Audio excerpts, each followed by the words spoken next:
Centenary is special for me because it is just a family. This is really and truly a family church. Centenary is a very supportive family. When you need them, they're there for you. It's always been fun. I mean, this is home, this is family.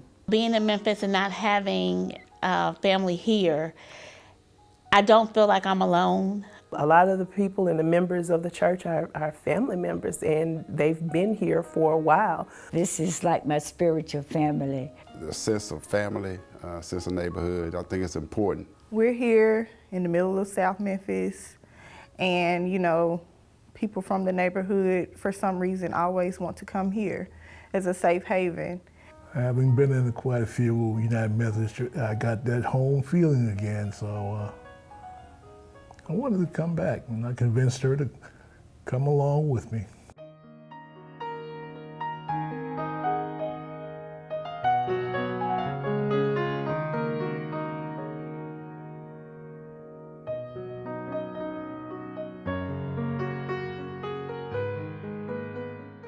In 1865, Memphis, Tennessee, the area first settled by the Mississippian and Chickasaw Indian tribes, was an important trade center and one of the nation's busiest ports. During the Civil War, many former slaves migrated to Memphis, and after the war ended, many others came to call the city home. Amid post-war rebuilding, 20,000 blacks resided in Memphis and began to enjoy their freedom and city life. Centenary Methodist Episcopal Church and School was established in 1865 on Raburn Street and soon moved to South Street. Reverend C. Hawkins served as pastor and school leader, aided by Mrs. Nellie Kimball and Mrs. Violet Fulton.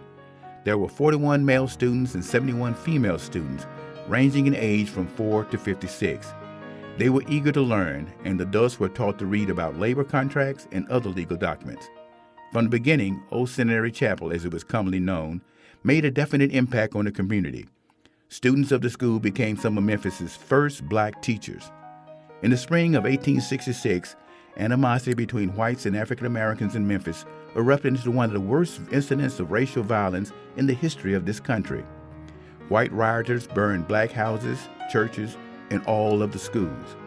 46 African Americans and 2 whites died in the violence. Though all of the black schools and most of the black churches were burned, they were all rebuilt. Within a year, Centenary had constructed a new church and a school and moved into the new building in 1867. Centenary purchased land on Mississippi Boulevard in 1913 during the tenure of Reverend Chavez and built a new church there in 1921. Reverend E.J. Cox served as pastor from 1921 until 1932, and his wife established the first kindergarten for African American children. Also, the first black Boy Scout troop in the city was organized at this site. I used to be a member of the Boy Scout troop up there, and it's now defunct, even though troop number 100 was the first black church, African-American Boy Scout troop in the city of Memphis, dated back to about 1928. Well, I was around 6 or 7 years old, and I was too young to get into the Boy Scout group at that time. I think you had to be 12. And Mr. Bell was the scoutmaster, so he let me hang around. Centenary continued to prosper, and by the 1930s was a powerful force in the Memphis community. When racial tensions surfaced, irate whites threatened to blow up the church. The pastor, Reverend H.B. Gibson, who was also the president of the local NAACP, took a personal stand with the men of the church and guarded the doors to ensure that the threat was not carried out. The men of the church had shifts guarding the parsonage in the church and threatened to send a part of my body and my little brother's body back in pieces. In 1939, Reverend Gibson created the Golden Hour, an hour set apart in the life of the church to present inspiring educational programs. The Gibson Family Sextet were featured performers with 10-year-old Geraldine as the lead soprano. It was at first used for Vesper service from 7:30 to 8:30 on Sunday evenings. And you could hardly get a parking space anywhere.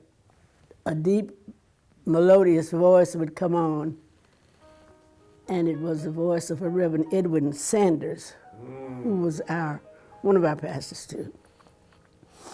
And he would come on with the golden hour.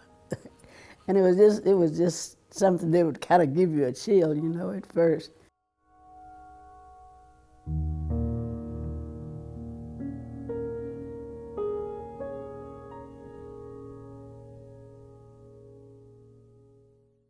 My name is Jayla Cooper, and I love my church because I feel so loved by my church family. My name is William McCrimmon, and I like my church because I like attending Sunday school. Brooklyn Williams, I love my church because we learn about God. I church.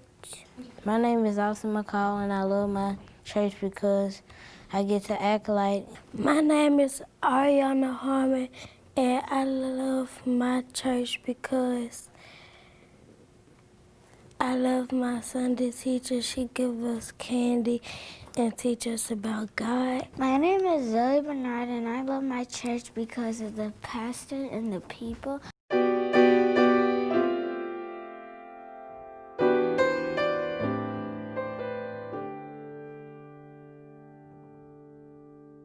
Centenary continued to have an impact in Memphis during the 1940s and 50s in education, in community service, and in the arts. An award-winning choir and chorus was led by Mrs. J.A. Beecham. Reverend H.H. Jones served as pastor from 1945 to 1953. When I was going to kindergarten up at Bethlehem Center, and I noticed that my kindergarten teacher, Miss Vivian Jones, I'd see her at church on Sunday. And she was married to Reverend H.H. Jones. Of course, my father was a minister, and I had to go to church every Sunday. I had to go to prayer meeting every Thursday. I think it was Wednesday night or Thursday night. And yeah, it was rigorous. And Reverend D.M. Grisham served from 1953 until 1961. Centenary had a very active Methodist youth fellowship during their tenure. Youth in grades 7 through 12, church members and young people from the surrounding community would meet on Sunday afternoons for fun and to explore serious life and faith issues. Whole lot of fun because we could skate down in the basement on Friday and Saturday nights. We saw movies every Sunday night at the church base, in the church basement. We had a boxing club in the church. We had a ping pong club in the church. In 1960, Centenary's role in the community was vital, led by his 33-year-old pastor, Dr. James Lawson, who taught nonviolent tactics to movement leaders across the country. He was lauded as the greatest teacher of nonviolence in America by Dr. Martin Luther King, Jr. I can remember even when they first opened up the Civil Rights Museum, they used to have some photographs up there on the walls down there showing the back steps of the E.J. Cox Hall over here, where they had a lot of strategy sessions over here during the time when Jim Lawson was the pastor. All kinds of names of people who were active in civil rights from across the country would come through here and strategize with Reverend Lawson, pick his brain. Youth in the church were urged to become social activists, led by Mr. Arthur Parker Sr., young members including Lynn Harris, Cassandra Hunt, Earlene Gladney, Cheryl Fannion Cotton, Clara Jean Esther, and James Milan were committed to the cause and had made lasting contributions to the community. Reverend Lawson and his one-year-old son John were the first African Americans to integrate the Memphis Zoo.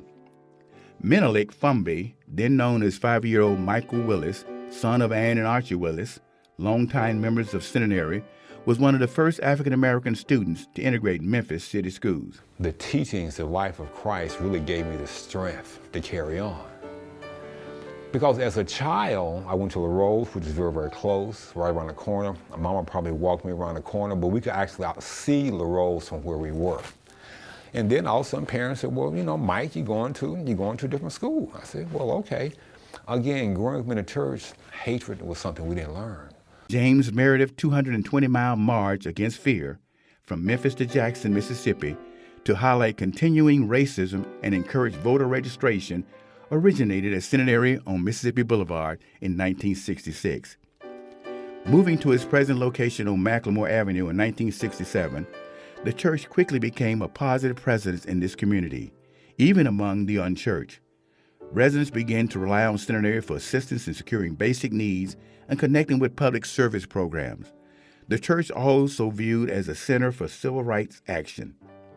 Long-standing tensions between disgruntled African-American sanitation workers and Memphis city officials erupted on February 12, 1968, when nearly 1,000 workers refused to report to work, demanding higher wages, safer working conditions, and recognition of their union.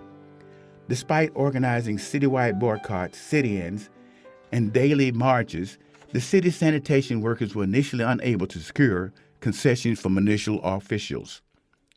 When dangerous working conditions were not improved, the sanitation workers met at Centenary and called for a strike. Dr. Lawson invited Dr. Martin Luther King Jr. to come to the city to aid the sanitation workers. On April 4, 1968, Dr. King was gunned down on the second-floor balcony of the Lorraine Motel before he could lead a second march in support of the workers. After his death, troops patrolled the streets of riot-torn Memphis. In the days that followed the assassination, several national news agencies broadcast Centenary Church services to the world.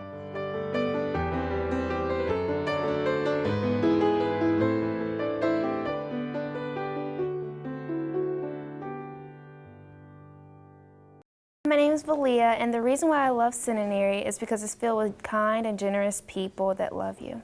My name is Akivia Hardy, and I love my church because it helps me grow through Christ, and I meet lovely people here that are so generous and nice. My name is Jamal Hardy, and the reason why I love Centenary is because they taught me new things.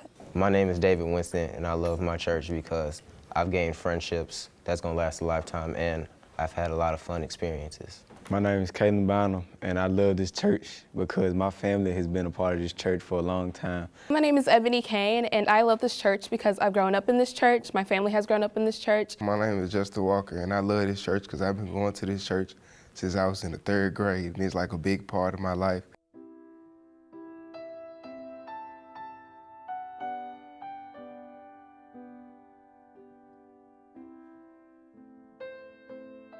During the next decades, the church continued to serve its members and to make a difference in the lives of others. Many additional activities and ministries were developed: after-school programs, the food pantry, the shepherding ministry, youth lock-ins, and camps for children and youth. I mean, we had a camp that we used to have every summer, and whether or not you went to Centenary or not, everybody wanted to go to Centenary church camp. I was at Camp Clark Williamson. Originally, it was at Camp Dogwood. I only made it to Camp Dogwood a couple years because I was really too young to supposedly be there. But Camp Dogwood, my camp counselor was Paige Parker. Paige literally, Paige may not even want me to talk about this, but Paige had literally just gotten back from Vietnam, and we knew not to sneak up on Paige too much at night. You know, I mean, it was you just had to kind of announce your presence. You know. But we were that was a real camp. We slept in these tents, you know. We had, I had to go over these swinging bridges. They always had the girls' side and the boys' side, and as you could imagine, you know, we were always trying to sneak over from one side to the other side. In 1990, Dr. Herbert Lester Jr. was appointed pastor, and a community development corporation was formed.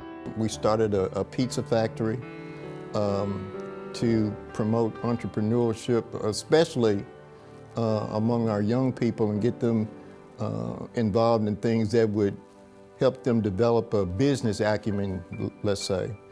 And then later on, we established a real vibrant computer ministry, I think. We were able to get donations of a lot of computer equipment, and we held computer classes and actually taught a lot of people how to assemble computers. It was not just learning software and that sort of thing, but how to put together and assemble personal computers up here.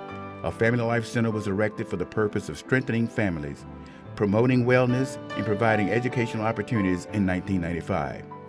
Named for Mrs. Myrtle Donahoe, who worked tirelessly for over 30 years with the youth. This multi-generational facility has enhanced Centenary's ability to fulfill its mission of sharing God's love with the community. Members like Mrs. Tilly Wilson Perry, who ensured that the scholarship fund would be able to aid young people in attending college, and Mrs. Lucille Scott, who established the library to promote literacy, helped to realize the church's vision.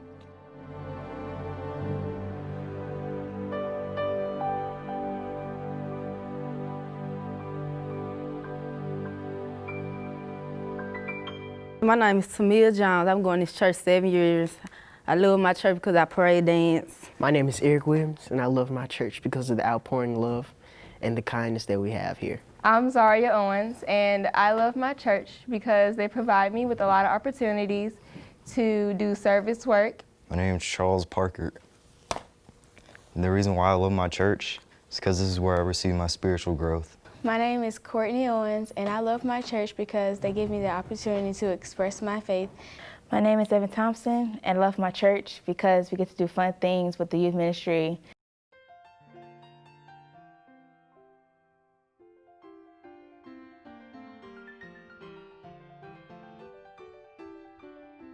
Centenary has a long-standing tradition of excellence in music. Many world-class instrumentalists and vocalists have passed through the sanctuary to share their gifts. I got to know some of the greatest musicians of Centenary, like Vivian Watley, Bertha Ray, James Hyder, Zebedee Jones, Bobby Jones, Fanny Clark. I learned from all of them. Through anthems, traditional and contemporary gospel, Negro spirituals, and hymns. The worship experience should be comprised of everything. The sanctuary choir, voices of praise, male chorus, women's chorus, and the mass choir continue the strong music ministry legacy that inspires the spirit. I just like the way all the crowd when we go and sing other places. With a legacy of strong, dedicated leadership and eager young people, the youth ministry remains a dynamic force in the church and local community. We also help them to understand what youth ministry is about. It's really not an internal ministry, it should be an external ministry as well. God's love is shared through service projects, Bible studies and workshops, worship and partnerships. Centenary continues to have an impact in the Memphis community as it celebrates the rich heritage of leadership and service. The church has created many ways to integrate itself into the community through expanding its food pantry, opening a clothes closet, hosting a health fair, enlarging its prison ministry, providing school supplies and Christmas gifts to children, supporting a local elementary school with tutoring and other services, and serving as a designated area disaster shelter. The larger community has proven that it values the church's presence. We are celebrating 150 years of history, faith, and hope. We have walked together through some difficult times, and we've had some glorious moments. There have been so many firsts at Centenary and so many good works performed. The dedicated and labor of 7 generations, many whose names are unknown, have been realized. Centenary continues its legacy of service, rooted in history and faith, through enriched ministries and increased fellowship. We've called ourselves the Miracle on Macklemore for years, and to be able to see the things with the food pantry and to see the young people that are really coming out of this community that are joining the church, it means a lot, because that means that they're going to continue to take pride in the place where they live and where they worship. It's not the brick and mortar so much, it's the warmth of the people. In the future, I see new things while keeping tradition. I see our future still being out there in the mission field. The mission field being the neighborhoods, the people, and going out there and offering the love of Christ to people who still hurt. We hold fast to our great and marvelous tradition. We continue to be touched by the grace of God as we move forward in the spirit of service. Centenary will remain a catalyst for spiritual awakening, a place of redemption, a beacon of light to give safe guidance and direction to the Memphis community and beyond.